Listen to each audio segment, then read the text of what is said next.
C'est désormais acté. L'hôpital de Bastia, comme les autres hôpitaux français, peut administrer la chloroquine aux patients atteints du Covid-19. Promu par certains comme un médicament miracle, sa prescription définie par décret s'adresse uniquement aux cas graves. À Bastia, son utilisation sera faite au cas par cas, selon un protocole bien précis. Les médecins ont travaillé sur un protocole qui sera appliqué ici à l'hôpital de Bastia sur l'utilisation de la chloroquine.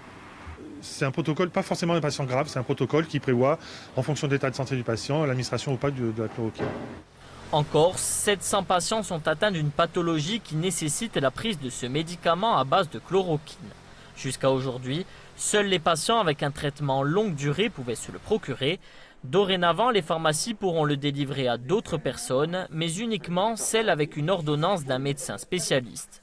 Dans cette officine bastiaise, le médicament est tout simplement en rupture de stock. Il y a beaucoup d'engouement autour de cette molécule, les gens nous le demandent souvent.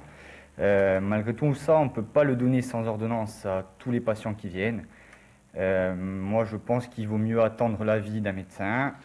Pour le docteur Antoine Grisogne, ce décret sur la chloroquine ne répond pas aux interrogations. Selon lui, il ne résout rien.